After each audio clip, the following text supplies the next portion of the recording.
முதல்ல கண்ணாடி முன்னாடி நின்னு உங்களைய கேள்வி கேட்டுட்டு அதுக்கப்புறம் திமுக மேல பழி போடுற வேலையை பாருங்க. இவங்க எதிர்க்க மாதிரி எதிர்க்கட்டும், நம்ம இதை கொண்டு வராத மாதிரி பழிய தூக்கி எதிர்க்கட்சிகள் மேல போடலாம் அப்படிங்கிற அந்த கண்ணோட்டத்துல தான் நீங்க பண்ணிருக்கீங்க.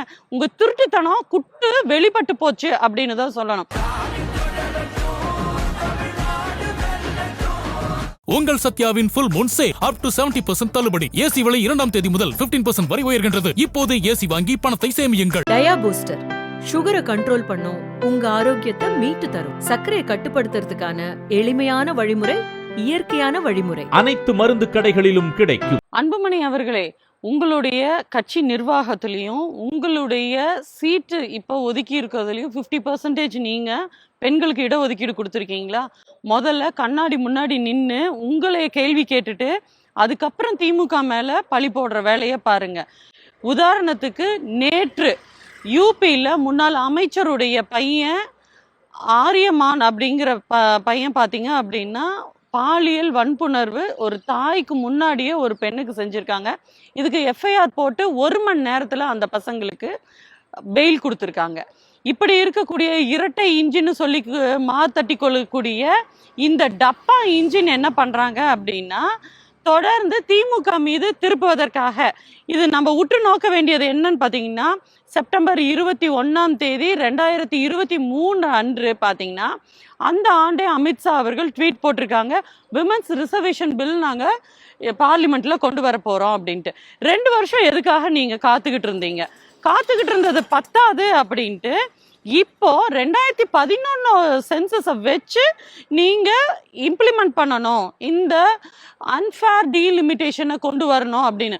அன்ஃபேர் டீலிமிட்டேஷனை இவங்க வரவேற்க மாட்டாங்க அப்படிங்கிறத தெரிஞ்சே அதோட ஒன்றா விமன்ஸ் ரிசர்வேஷனையும் நீங்கள் டைஅப் பண்ணி இவங்க எதிர்க்க மாதிரி எதிர்க்கட்டும், நம்ம இதை கொண்டு வராத மாதிரி பழிய தூக்கி எதிர்க்கட்சிகள் மேலே போடலாம் அப்படிங்கிற அந்த கண்ணோட்டத்தில் தான் நீங்கள் பண்ணியிருக்கீங்க. உங்கள் திருட்டுத்தனம் குட்டு வெளிப்பட்டு போச்சு அப்படின்னு தான் சொல்லணும். ஏன்னா 1921 நீதி கட்சி இந்தியாவுக்கே முதன்மையாக பெண்களுக்கு வாக்குரிமை கொண்டு வந்தது அப்படின்னு பார்த்தீங்கன்னா நீதி கட்சி. இந்தியாவில் எந்த மாநிலத்திலையும் பெண்களுக்கு ஓட்டு உரிமை இல்லாத போதே முதல்ல தமிழ்நாட்டில் வாக்குரிமை கொடுத்தது நீதி கட்சி தான். அதன் வழி வந்த நீட்சியாக இருக்கக்கூடிய மாண்புமிகு முதல்வர் முத்துவேல் கருணாநிதி ஸ்டாலின் அவர்கள் பார்த்தீங்க அப்படின்னா, கலைஞர் 30 விழுக்காடு அரசு பணி கொடுத்ததை 40 விழுக்காடாக உயர்த்தினார். 30 விழுக்காடு உள்ளாட்சிகளில் கொடுத்த அந்த ரிசர்வேஷனை 40 விழுக்காடு நகர்ப்புற உள்ளாட்சிகளில் கொடுத்தாங்க.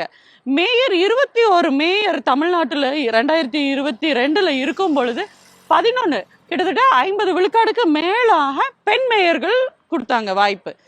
மற்றும் சென்னை தலைநகரத்தில் பார்த்தீங்க அப்படின்னா தலித் பெண் சகோதரி பிரியாவுக்கு கொடுத்தாங்க.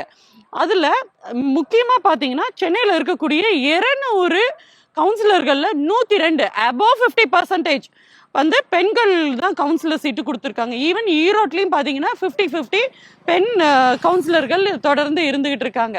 இப்படியாக இருக்கக்கூடிய திமுகவில் எங்களுடைய எம்பி வில்சன் அவர்கள் பார்த்தீங்க அப்படின்னா இன்று தனிநபர் மசோதா கொண்டு வந்திருக்காங்க அபவுட் விமன்ஸ் ரிசர்வேஷன்.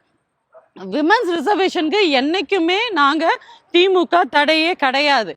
அவங்க தொடர்ந்து பார்த்தீங்க அப்படின்னா பெண்களுடைய வளர்ச்சிக்கு, ஏன்னா 2021 ஆட்சி அமைந்த முதல் விடியல் பேருந்து ஆகட்டும், கலைஞர் உரிமை தொகை ஆகட்டும், பெண்கள் பேரில் பட்டா கொடுக்கறதாகட்டும், பெண்களுக்காக புதுமை பெண் திட்டம், தோழி விடுதி, ஈவன் இப்போ தேர்தல் அறிக்கை 2026 பார்த்தீங்கன்னா மகளிர் காப்பகம் கொண்டு வரேன்னு இருக்காங்க.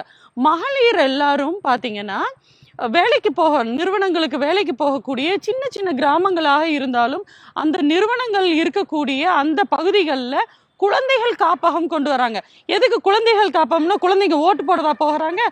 பெண்கள் வேலைக்கு போகணும், பெண்கள் குடும்ப பொருளாதாரத்தை அவங்க வந்து மேம்படுத்தணும், குடும்பம் மேம்படணும், பெண்கள் பொருளாதார விடுதலை அடையணும் அப்படிங்கறக்காக தொடர்ந்து ஒரு முதல்வர் பணியாற்றிட்டு இருக்காங்க. அப்படின்னா கல்வி தந்தையான முத்துவேல் கருணாநிதி ஸ்டாலின் அவர்கள் ஒரு தாயுள்ளம் கொண்ட தாயுமானவராக உருவெடுத்து பணியாற்றி கொண்டு இருக்கின்றார்.